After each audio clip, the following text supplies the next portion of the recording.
नमस्कार दोस्तों, मैं डॉक्टर अनिल कुशवाहा आज आपके लिए पुनः लेकर आए हैं। जैसा कि हमारा सेगमेंट जो चल रहा था वो फिजियोलॉजी चल रहा था और हमने आपसे फिजियोलॉजी में बताया था कि कम से कम 20 से 25 क्वेश्चन फिजियोलॉजी में टीजीटी, पीजीटी, एलटी और जीआईसी में पूछे जाते हैं एवं असिस्टेंट प्रोफेसर जूलॉजी में। बहुत महत्वपूर्ण ये हिस्सा है और यहाँ से क्वेश्चन भरपूर बनते हैं। और जब आप पूर्व परीक्षाओं के क्वेश्चनों का मूल्यांकन करेंगे तो डाइजेस्टिव सिस्टम और न्यूट्रिशन सिस्टम, इन दोनों का जो मिला जुला है, लगभग 150 क्वेश्चन बने हैं। इस हिसाब से हम अगर अंदाज लगाएं तो 3 से 4 क्वेश्चन डाइजेस्टिव सिस्टम से बनते हैं। काफ़ी महत्वपूर्ण है और हमने उन्हीं क्वेश्चनों को जगह यहाँ दी है जो टफ है, जो आपकी गणित बिगाड़ते हैं। डॉक्टर नोट्स परिवार जो है वो सरल क्वेश्चनों को ज़्यादा तवज्जो नहीं देता, उन्हीं प्रश्नों में ज़्यादा कंसंट्रेट कराता है, जिससे आपकी गणित जो क्वालिफाइंग है वो अच्छी रहे। तो शुरू करते हैं वीडियो। उससे पहले रिक्वेस्ट, चैनल को लाइक सब्सक्राइब करें और हमारे साथ बने रहें। और एक रिक्वेस्ट है, आप कमेंट्स जरूर किया करिए। दूसरा, आप एक शेयर जरूर कर दीजिए अपने दोस्तों, मित्रों, इष्ट मित्रों के साथ। दूसरी जानकारी, आप अगर नोट्स चाहते हैं, आप तैयारी अपनी बेहतर करना चाहते हैं, आप ऐसे क्षेत्र से हैं जहां आप कोचिंग नहीं कर सकते हैं, तो केवल आपको 299 की मेंबरशिप लेनी है हमारी। केवल वन टाइम है, एक बार आप पे करना है 299। उसमें हम आपको डेली डिस्कशन कराते हैं। डिस्कशन से आपका क्या होता है, सिलेबस के अनुसार, जिससे टॉपिक बाय टॉपिक आपकी तैयारी होती चलती है।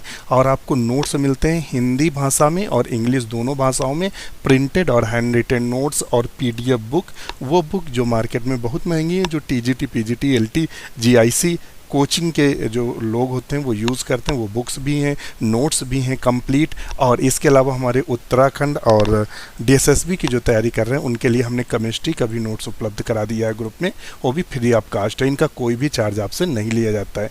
प्रैक्टिस में डेली आपसे प्रैक्टिस कराई जाती है, जिससे क्वेश्चन आपके एग्ज़ाम में बिल्कुल गलत ना हो। और उन्हीं क्वेश्चन को हम प्रैक्टिस कराते हैं जो टफ हैं, जिस पे आप हरदम गलती करते हैं।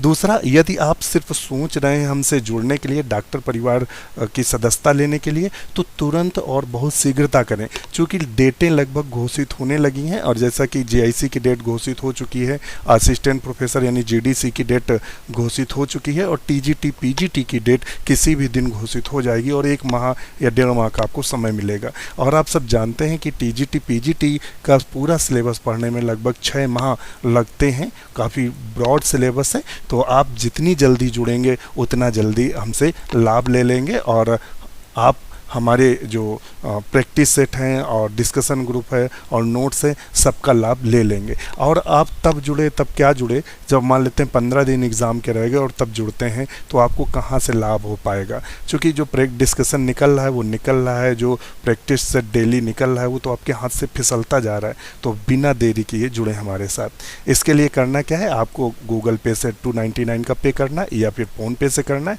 या फिर आप पेटीएम या ऑनलाइन बैंकिंग के थ्रू करना है। उसके बाद स्क्रीनशॉट लेना है पेमेंट का, जैसे सक्सेस हो जाए उसके बाद इस टेलीग्राम नंबर पे आपको सेंड करना है। हम तुरंत आपको ऐड कराएंगे और आपकी हर भरपूर मदद की जाएगी। शुरू करते हैं। एक सबको आपको और जानकारी देते कि ये कोई हैं यूट्यूबर हैं, टारगेट विद सचिन सर हैं। तो सचिन सर से कहना चाहेंगे कि कम से कम हमारे वीडियो की कॉपी ना करें भाई। हमारे वीडियो की आप कॉपी कर रहे हैं लगातार, और हमारे वीडियो की वॉइस जो है वो आप यहाँ डाल रहे हैं। देखिएगा, ये हैं और इन्होंने डाल रखा है डॉक्टर अनिल कुशवाहा, और आपको मैं सुनाता भी हूँ, सुनिएगा। अगर आपको आवाज़ आ रही हो तो हम आपको सुना। तो सर, मैं आशा करता हूं आप जो भी सचिन सर हैं, कृपया हमारे वीडियो की कॉपी ना करें। आप हमारी वॉइस को प्रेजेंट ना करें अपने वीडियो में। ये उल्लंघन है कॉपीराइट का भी।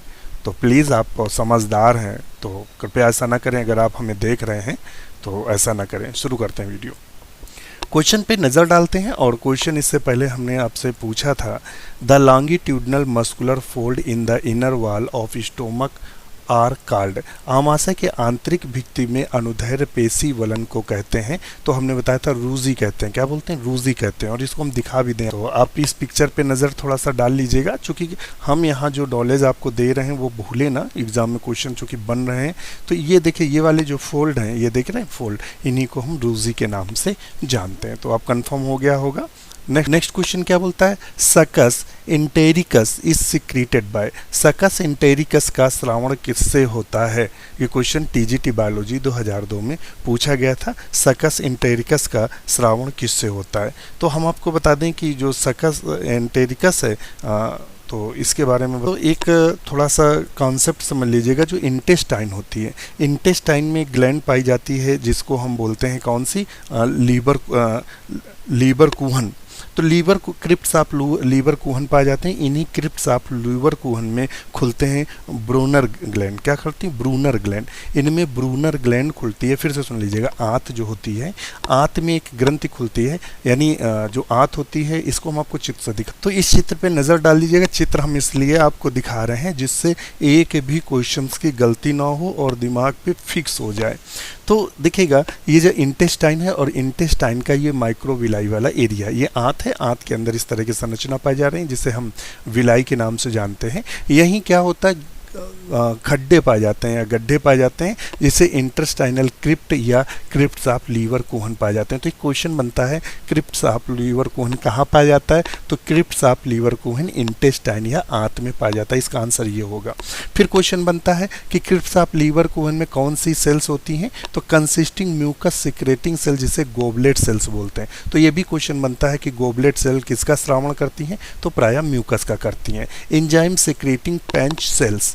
फिर आता ब्रूनर, ब्रूनर जो सेल्स होती हैं या ब्रूनल ग्लैंड्स कहाँ होती हैं, तो ये वाली, ये डिओडिनल ग्लैंड देख रहे हैं, ये लिखा है डिओडिनल ग्लैंड, तो इसी के बेस में डिओडिनल ग्लैंड होती हैं। इन्हीं को ब्रूनल ग्लैंड भी बोलते हैं। क्वेश्चन बना है ब्रूनल ग्लैंड कहाँ पाई जाती हैं, तो ये भी आंत में पाई जाती हैं। ये ग्रंथियाँ कहाँ खुलती हैं, क्रिप्ट्स ऑफ लीवर कुहन में खुलती हैं। कहाँ खुलती हैं, क्रिप्ट्स ऑफ लीवर कुहन में खुलती हैं और इन्हीं से श्रावण होता है। इनसे क्या श्रावण होता है, तो इनसे इंटेस्टाइनल जूस स्रावित होता है। क्या स्रावित होता है, आंत्रीय जूस या इंटेस्टाइनल जूस। जिस इंटेस्टाइनल जूस का दूसरा अगर नाम हम बोलेंगे तो उसको हम बोलते हैं सकस एंटेरिकस। क्या बोलते हैं, सकस एंटेरिकस। तो वही देखेगा, intestinal gland secrete alkaline intestinal juice, जिसको हम क्या बोलते हैं, सकस एंटेरिकस बोलते हैं। और ये जो सकस एंटेरिकस होता है, इसमें कौन कौन से एंजाइम पाए जाते हैं। क्वेश्चन पूछता है कि कौन कौन एंजाइम पाए जाते हैं, तो माल्टेज पाया जाता है, लैक्टेज पाया जाता है, सुक्रेज पाया जाता है और डेप्टिडेज पाया जाता है, लाइपेज पाया जाता है, न्यूक्लियोटाइडेज पाया जाता है, न्यूक्लियोसाइडेज। इतने प्रकार के एंजाइम इंटेस्टाइनल जूस या सकस एंटेरिकस। तो एक चीज़ आपसे यहाँ मित्रों, एक चीज़ हम शेयर करना चाहेंगे कि आप सब इंटेस्टाइनल जूस सब जानते हैं, सकस एंटेरिकस कुछ ही मित्र जानते हैं और क्वेश्चन टीजीटी में उसने उठाकर सकस एंटेरिकस दे दिया। अब पता लगा इंटेस्टाइनल जूस मालूम है, सकस एंटेरिकस नहीं मालूम है, क्वेश्चन धड़ाम से गलत हुआ। तो इसका थोड़ा सा ध्यान आप रखेंगे। नेक्स्ट क्वेश्चन देखते हैं। देखिए, यहाँ हम स्पीड नहीं पकड़ेंगे, आपको इतना एक दिन में इतनी प्रैक्टिस करा दी जाए कि आपके 100 क्वेश्चन नहीं, एक क्वेश्चन के साथ मैं 10 क्वेश्चन आपको दे रहा हूँ। जब एक क्वेश्चन आपका सॉल्व कराता हूँ उसके साथ एक्स्ट्रा 10 क्वेश्चन देता हूँ। ये पूर्व परीक्षाओं में पूछे गए क्वेश्चन हैं और उसके साथ भविष्य में आने वाले 10 क्वेश्चन भी आपको सॉल्व कराते हैं। नेक्स्ट क्वेश्चन है, which of the following does not belong to the vitamin B group. Vitamin B group में इनमें से कौन सी विटामिन, 4 दिए हैं, इनमें से कौन सी है जो विटामिन ग्रुप को बिलोंग नहीं करती या संबंधित नहीं है। ऐसा ही तो है ना, से संबंध नहीं रखती, ठीक है, नहीं तो संबंध नहीं रखती है। तो विटामिन को प्रायः 2 ग्रुप में बांटा गया। एक है फैट सॉल्विल, ध्यान रखिएगा क्वेश्चन बना है फैट सॉल्विल यानी वसा में घुलनशील विटामिन, एक है वाटर सॉल्विल यानी जल में घुलनशील। तो एडेक, ADEK, हम तो इसे एडेक पढ़ते हैं, बस एडेक याद कर लो, एडेक या हेडेक, हेडेक याद कर लो। हेडेक माने क्या होता है, सर दर्द, बस इतना याद कर लो। तो ए से ए विटामिन, डी विटामिन, ई और के ये फैट सॉल्विल हैं और बी और सी ये दोनों वाटर सॉल्विल हैं। तो अब यहाँ देखो, राइबोफ्लेविन जो है ये भी कौन सी विटामिन है, तो राइबोफ्लेविन जो विटामिन है इसको B2 बोलते हैं। कौन सी बोलते हैं, विटामिन B2 के नाम से, B2 के नाम से जानते हैं। और ये प्रीकर्सर का भी काम करता है और इसकी कमी से चिलोसिस होता है। क्वेश्चन बना है। निकोटीन की बात करते हैं। निकोटीन कौन सी विटामिन है, और या निकोटीन किस विटामिन को हम निकोटीन कहते हैं, तो इसके बारे में भी हम जानकारी ले लेते हैं। ये विटामिन कौन सी है, तो ये है विटामिन B3। ये देखो ऊपर वाली राइबोफ्लोविन B2 थी और ये है B3। और ये इसका मुख्य कार्य क्या होता है ये भी देख लें। तो ये पैलेग्रा, इसकी कमी से पैलेग्रा रोग होता है। कौन सा रोग होता है, पैलेग्रा रोग होता है, ध्यान रखिएगा।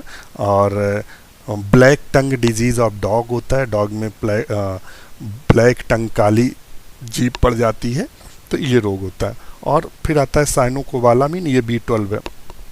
कौन सी है, B12।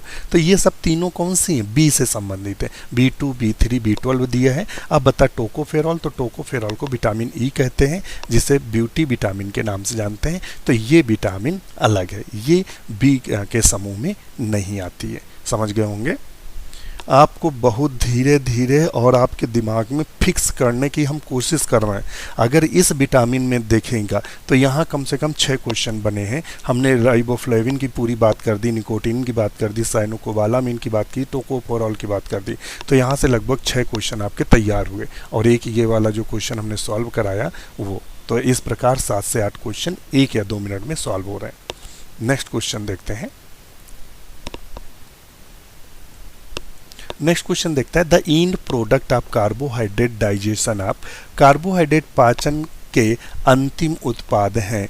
तो कार्बोहाइड्रेट का जब पाचन होता है तो वो ग्लूकोज, फ्रक्टोज और ग्लैक्टोज में कन्वर्ट होता है। तो ये फैक्ट पर निर्धारित है। नेक्स्ट क्वेश्चन है, एस्कार्बिक एसिड, तो ये कई बार आपको बता चुके हैं, हम ज़्यादा डिस्कस नहीं करेंगे। एस्कार्बिक एसिड विटामिन सी को कहते हैं, इससे स्कर्वी रोग होता है, मसूड़ों आदि से खून वगैरह आने लगता है। ये विटामिन सी है, यही ऐसी विटामिन है जो मूत्र से आती है, मूत्र से निकलती है विटामिन, ध्यान रखिएगा। ये खट्टे फलों में पाई जाती है। विटामिन ए क्या है, ये प्रायः गाजर, पपीता आदि में पाई जाती है। और ये क्या होता है, आँखों के लिए मुख्य कार्य करती है। डी हड्डियों की संबंधित विटामिन है, इसकी कमी से सूखा रोग होता है। विटामिन के जो है ये प्रायः आंत्र में भी स्रावित होती है। कहाँ होती है, आंत्र में भी स्रावित होती है। विटामिन पूछ सकता है कि कौन सी विटामिन आंत्र में स्रावित होती है या आंत्र में सिंथेसाइज होती है। ऐसे स्रावित नहीं बोलेंगे, स्रावित शब्द सही नहीं है, सिंथेसाइज यानी आंत्र में कौन सी विटामिन का संश्लेषण होता है, बैक्टीरिया के द्वारा। तो विटामिन के है जो आंत्र में बैक्टीरिया के द्वारा होती है, कोलन क्षेत्र में। कौन से होती है, कोलन क्षेत्र में। इसका मुख्य कार्य है क्या करना, ब्लड क्लॉटिंग या रक्त के थक्का को जमने में मदद करना। ध्यान रखिएगा, इसकी कमी से क्या होता है, रक्त का थक्का नहीं बनता है और व्यक्ति की मृत्यु हो जाती है, रक्त बहता रहता है। और इसे एंटी हेमरेज विटामिन के भी नाम से जानते हैं। अगर कभी कोई पूछ दे एंटी हेमरेज विटामिन किसे कहते हैं, तो विटामिन के को ही हम एंटी हेमरेज विटामिन के भी नाम से जानते हैं। चलिए नेक्स्ट क्वेश्चन देख लेते हैं। Which is the correct Glisson's capsule are found in, Glisson capsule कहाँ पाए जाते हैं, तो लीवर ऑफ मैमल्स में, ठीक है, लीवर्स ऑफ मैमल्स। जो गिल्सन कैप्सूल पाए जाते हैं वो मैमल्स के लीवर में देखने को मिलते हैं, गिल्सन कैप्सूल। तो हमने जब इससे पहले क्लास ली थी, ये लीवर है और लीवर का जब सेक्शन काटते हैं तो लीवर के अंदर जो सेंट्रल वेन होती है और इसके अलावा ये हिपैटिक लोब है। ये क्या है, हिपैटिक लोब। हिपैटिक लोब एक आवरण के द्वारा ढके रहते हैं, ये इस आवरण को, इसी को हम गिल्सन कैप्सूल कहते हैं। गिल्सन कैप्सूल जो होता है कनेक्टिव टिश्यू सेप्टम है, यानी संयोजी ऊतक का बना हुआ पट है। क्या है, संयोजी ऊतक का बना हुआ पट है। तो ध्यान रखिएगा, यहाँ से क्वेश्चन पूछते हैं तो पूछते क्या है, बना ही है, उसमें कोई कंफ्यूजन नहीं है। तो ध्यान रखिएगा। तो आपको बता दिया है, liver lobule is covered by the Glisson capsule. तो मुझे लगता है अब आप गिल्सन कैप्सूल से चाहे पलटा के क्वेश्चन पूछे, चाहे लेफ्ट पूछे, राइट पूछे, क्वेश्चन आपका गलत नहीं होगा। नेक्स्ट क्वेश्चन देखते हैं। Brunner gland are found in the submucosa. अभी आपको 1 मिनट पहले हमने ब्रूनर ग्लैंड दिखाई थी इंटेस्टाइन में, और इंटेस्टाइन के किस क्षेत्र में दिखाई थी, डिओडिनम में। तो बस आपको कुछ करना नहीं, डिओडिनम लगा देना है, बिल्कुल सिंपल सा है। और ये चित्र भी हमने बता दिया था, ये बिलाई है, ये सारी बिलाई है, और बिलाई के नीचे ये जो ग्रंथियाँ हैं इन्हीं को ब्रूनर ग्रंथि या इन्हें डिओडिनल ग्रंथि के नाम से जानते हैं। ब्रूनर ग्रंथि या डिओडिनल ग्रंथि के नाम से जानते हैं। चित्र फिर तो जैसा कि हमने आपको बताया था, ये डिओडिनल ग्रंथ है ना, देखिए ये माइक्रोबिलाई है, ये पूरी माइक्रोबिलाई है, और ये क्रिप्ट ऑफ लीवर को है ना, जिससे क्वेश्चन बना है। और ये छोटी छोटी जो ग्लैंड हैं इनको डिओडिनल ग्लैंड बोलते हैं और इन्हीं डिओडिनल ग्रंथि को ही ब्रूनर ग्लैंड के नाम से जानते हैं। कन्फाइंड टू द सबम्यूकोसा क्षेत्र में पाई जाती हैं और इनका मुख्य कार्य क्या पूछ सकते हैं, ब्रूनर ग्रंथि का कार्य क्या है, तो म्यूकस चिपचिपा पदार्थ को स्रावित करना जिससे भोजन आगे फिसल सके। तो आप समझ गए होंगे, कभी नहीं भूलेंगे, बस आप यूं ही जुड़े रहिए, लाइक सब्सक्राइब करिए और एक कमेंट्स अगर आप हमें देख रहे हैं तो कमेंट्स जरूर कर दीजिएगा। दूसरा शेयर भी कर दीजिएगा, क्योंकि आपको फ्री ऑफ कास्ट मैटर उपलब्ध कराया जा रहा है, तो एक शेयर तो बनता ही है आपके द्वारा। इतना आप हमारा सहयोग कर सकते हैं, आपके लिए इतना किया जा रहा है। दूसरा, अगर आप मेंबरशिप लेना चाह रहे हैं तो तुरंत लीजिए, क्योंकि अगर आप तब मेंबरशिप लेते हैं एग्ज़ाम के बिल्कुल नज़दीक तो इतने नोट्स पढ़े हैं, आपको इतना डाटा पड़ा है, इतनी प्रैक्टिस करवाई जा रही है, वो 2-4 या 1 माह में नहीं संभव है। इसलिए तुरंत जुड़ें, और ना के बराबर हमने मेंबरशिप रखी है, वो सिर्फ आपकी सुविधाओं के लिए रखी गई है। नेक्स्ट क्वेश्चन, फिर देखिए क्वेश्चन बना है पीजीटी बायोलॉजी 2013 में। एक चीज़ तो आपने नहीं देखी होगी, विटामिन सी, मैं जो देख रहा हूँ विटामिन सी और विटामिन ए से ही 99% क्वेश्चन विटामिन के, इन्हीं 2 विटामिन के इर्द गिर्द घूम रहे हैं, विटामिन सी और विटामिन ए के। तो स्कर्वी रोग किसकी कमी से होता है, डिफिशियंसी, तो विटामिन ए की कमी से होता है। बकाया सब आपको जानकारी दी जा चुकी है। नेक्स्ट क्वेश्चन है, secreting stimulate production of, secretin किसके श्रावण को प्रेरित करता है, तो सिक्रेटिन के बारे में जानकारी दे, तो सिक्रेटिन के बारे में जानकारी देते तो इसके कुछ डाटा भी देख लेते हैं। सिक्रेटिन ऐसा हार्मोन है जो वैज्ञानिकों के द्वारा खोजा जाने वाला पहला हार्मोन है। तो क्वेश्चन बन सकता है, वैज्ञानिकों के द्वारा खोजा जाने वाला पहला हार्मोन कौन है, तो आप फक्र से कहेंगे सिक्रेटिन है, ध्यान रखिएगा। और it is secreted by epithelium of duodenum. दूसरा क्वेश्चन बनता है, सिक्रेटिन का स्रावण कहाँ से होता है, तो डिओडिनम। डिओडिनम किसका हिस्सा है, आंत का। आंत का जो डिओडिनम वाला हिस्सा है वहाँ के एपिथेलियम यानी बाह्य चर्म से इसका स्रावण होता है।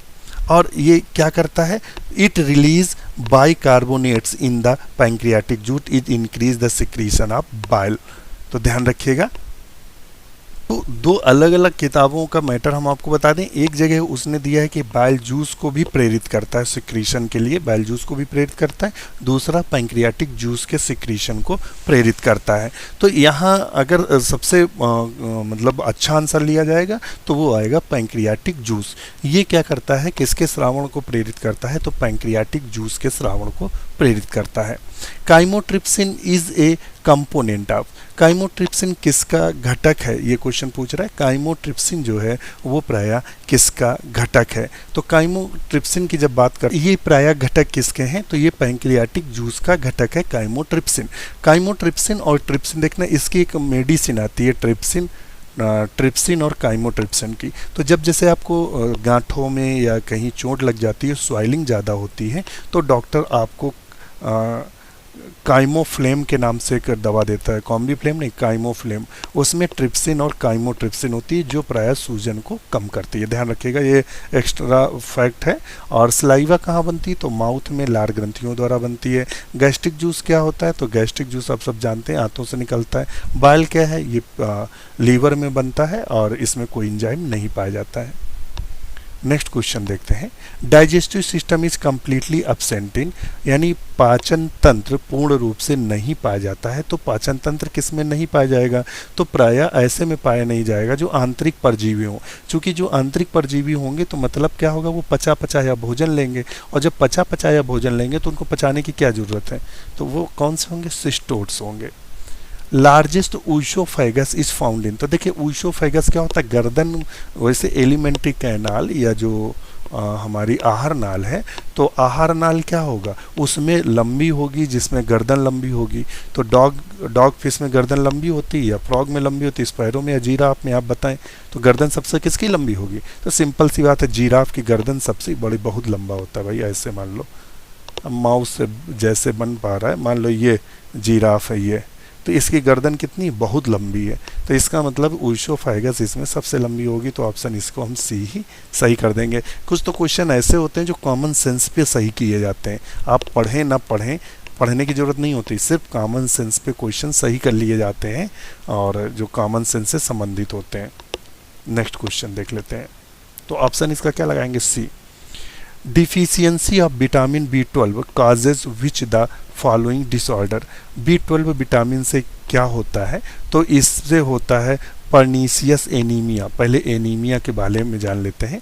एनीमिया क्या होता है, जब बॉडी में रक्त की कमी हो जाती है, ब्लड की कमी हो जाती है, तो उसे एनीमिया कहते हैं। एनीमिया प्रायः प्रेग्नेंट महिलाओं में ज़्यादा देखने को मिलती है। प्रेग्नेंट महिलाओं में क्यों देखने को ज़्यादा मिलती है, क्योंकि जो बेबी होता है वो भी भोजन का यूज़ करता है, तो वहाँ ब्लड की कमी होने लगती है, इसीलिए डॉक्टर आयरन की गोलियाँ लिखता है। और एनीमिया प्रायः महिलाओं में माहवारी के कारण, यानी जो एमसी होती है उसके कारण उनमें ब्लड का लॉस हर प्रत्येक मंथ ज़्यादा होता है, इसलिए उनमें एनीमिया के ज़्यादा चांस होते हैं। एनीमिया को पहचाना कैसे जाता है, जैसे आप बैठे हुए हैं, ये हम आपको मेडिकल ट्रीटमेंट बता रहे हैं। आप बैठे हैं और बैठकर खड़े होते हैं तो आंखों के सामने एकदम कुछ सेकंड के लिए अंधेरा का छाया जाना, या आपके जो पैरों की पिंडलियां हैं उनमें अक्सर फाटन या दर्द होना। तीसरा, चलने में चक्कर आना। चौथा, घूमने आना, जैसे बैठे हैं तो ऐसा लगता है जैसे सब कुछ घूम रहा है, तो ये लक्षण है एनीमिया के। और अगर ये लक्षण आ रहे हैं और आंखें पीली हो रही हैं और वीकनेस हो रही है, हाथों की अगर मुट्ठी दबा के छोड़ते हैं तो वाइट पड़ जा रहा है, तो ये सारे लक्षण एनीमिया के हैं। तो आप नज़दीकी डॉक्टर से संपर्क करें। अगर डॉक्टर नहीं है तो आयरन की गोलियां लगभग 1 मंथ लगातार खाएं, या हैपफोर्ड या डेक्सोरेंज या हेप्टाग्लोबिन करके सिरप आते हैं आयरन रिच, उनको आप 15-15 ml सुबह शाम पिए, तो ये लगभग 10-15 दिन में ये प्रॉब्लम ख़त्म हो जाती है। चल नेक्स्ट देखते हैं। अच्छा, अब हम चलते हैं अपने उस सेक्शन की ओर, थ्योरी सेक्शन की ओर। इस सेक्शन में हम आज बात करने वाले थे, देखिए इससे पहले हमने पैंक्रियास की बात कर दी थी, हमने लीवर की बात कर दी थी और लीवर की सारी जानकारी दे दी थी। हमने ये भी बता दिया था मेजर डिओडिनल जो पाइपली होती हैं कहाँ पाई जाती हैं, स्पिनेक्टर ओडी कहाँ पाई जाती हैं। ये क्वेश्चन सेम टू सेम बने हैं। जो नोट्स भी हम उपलब्ध कराते हैं वो फर्जी नहीं करवाते कि आपको पूरा इतिहास और भूगोल पढ़ाएं, बिल्कुल पॉइंट टू पॉइंट यहाँ हम बात करते हैं। तो ये चूँकि पहले क्वेश्चन बन चुके हैं, आप वीडियो देख रहे हैं, और अभी देखिए आपको इंटेस्टाइनल ग्लैंड में यहाँ से लगभग 4 क्वेश्चन बने। अभी देखिए पूछा था इंटेस्टाइनल क्रिप्ट या क्रिप्ट ऑफ लीवर कोन कहाँ पाई जाती है, तो इंटेस्टाइन में पाई जाती है। फिर क्वेश्चन उसने पूछा था डिओडिनल ग्लैंड कहाँ पाई जाती है, तो इंटेस्टाइन में पाई जाती है। अभी उसने पूछा था ब्रूनर ग्लैंड किससे संबंधित है, तो ब्रूनर ग्लैंड इंटेस्टाइन में पाई जाती है। और इंटेस्टाइन के किस भाग में, डिओडिनम वाले पार्ट को हम बोल सकते हैं। फिर उसने पूछा था कि ब्रूनर ग्लैंड किसका स्राव करती है, तो म्यूकस का करती है। Crypt of Lieberkühn consist the mucus secreting goblet cells, ये भी क्वेश्चन बन चुका है कि म्यूकस का श्रावण कौन करता है, तो गोबलेट सेल्स करती हैं। पूछता है गोबलेट सेल्स कहाँ पाई जाती हैं, तो गोबलेट जो सेल्स पाई जाती हैं वो इंटेस्टाइन में पाई जाती हैं। ये आप सारी जानकारी हम आपको बताते हैं। देखिए, और ये लैक्टियल वाला क्वेश्चन बन चुका है, अगर आप देखे होंगे वीडियो तो सब आप देख रहे हैं। और लैक्टियल कहाँ पाया जाता है, तो विलाई में पाया जाता है, ये हमने आपको पहले ही बता चुके हैं। अभी बिल्कुल थोड़ी देर पहले, कुछ सेकंड पहले आपसे ये क्वेश्चन पूछा था सकस इंटेरिकस, ये अभी पूछा था ना कुछ देर पहले, अभी बताया था सकस इंटेरिकस किससे स्रावित होता है, तो intestinal gland secrete alkaline intestinal juice, जिसे सकस इंटेरिकस बोलते हैं, ये इंटेस्टाइनल ग्लैंड से स्रावित होता है। और ये भी क्वेश्चन बना हुआ सकस इंटेरिकस या इंटेस्टाइनल जूस में कौन कौन से एंजाइम होते हैं, तो अभी हमने बताया था माल्टेज, लैक्टेज, सुक्रेज और डिप्टेटिएज और लाइपेज, न्यूक्लियोटाइडेज और न्यूक्लियोसाइडेज। अच्छा, तो इस तरह ये होता है ख़त्म। अब हम बात करते हैं इसके बाद डाइजेशन ऑफ फूड की, भोजन के पाचन से संबंधित। तो digestion is the conversion of complex insoluble food material into simple and absorbable form. पाचन होता क्या है, पाचन अगर कोई आपके विज्ञान के छात्र हैं और आपसे कोई क्वेश्चन पूछ दे कि पाचन किसे कहते हैं, तो 2 शब्द में बता सकते हैं। पाचन वह प्रक्रिया है जिसमें हम क्या होते हैं, अनसॉल्वेबल यानी जटिल और अघुलनशील पदार्थों का सरल और घुलनशील और अवशोषण योग्य पदार्थों में बनना ही पाचन कहलाता है। इसमें क्या होता है, मैस्टिकेशन होता है और डेगुलेशन होता है और पेरिस्टालिसिस होता है, यानी चेविंग, हम चबाते हैं जिससे वो पिसता है, और स्वालिंग होता है और वेव लाइक मूवमेंट होता है। Food bolus through the gut and the muscular contraction. तो इसमें क्या होता है, पेट में संकुचन होता है, जिससे भोजन क्या होता है, गले से धीरे धीरे उतरता हुआ, हमारे आंत से होता हुआ, पचता हुआ एनस से बाहर निकल जाता है। यही तो होता है। ओनली स्टार्ट डाइजेशन, तो पहले मुख से शुरू करते हैं। ये मुख वाला हिस्सा है, हमने यहाँ भोजन लिया, लेने के बाद रोटी को हम क्या करते हैं, चबाते हैं। तो जैसे भाई ये बालिका है या महिला है, भोजन कर रही, वैसे बहुत भोजन रखे, इतना भोजन कर नहीं पाएगी, लग रहा है कर पाएगी, नहीं कर पाएगी, मगर है बड़ी तेज, बहुत भोजन रख के बैठी है। अच्छा, तो ओनली स्टार्ट डाइजेशन, तो मुख से ही भोजन का पाचन शुरू हो जाता है। तो क्वेश्चन बनता है, मुख में किसका पाचन होता है, तो मुख में टाइलिन एंजाइम निकलता है। क्वेश्चन बना है, टाइलिन एंजाइम कहाँ निकलता है, तो मुख से निकलता है। Salivary amylase convert to the starch, जो टाइलिन होता है वो स्लेवरी एमाइलेज होता है, जो स्टार्च को पॉलीसैकेराइड है इनटू डाइसैकेराइड, पॉलीसैकेराइड को डाइसैकेराइड में बदल देता है। अबाउट 30% या 30% स्टार्च मुंह में पाचित हो जाती है। स्टार्च स्लेवरी एमाइलेज का जो पीएच है 6.8 होता है, ये माल्टेज और आइसोमाल्टेज और लिमिट डेक्सट्रीन्स में टूट जाता है। अब इसके बाद का वीडियो आपको इसके बाद मिलेगा। इसी के साथ नमस्कार। वीडियो कैसा लगा कमेंट जरूर करें।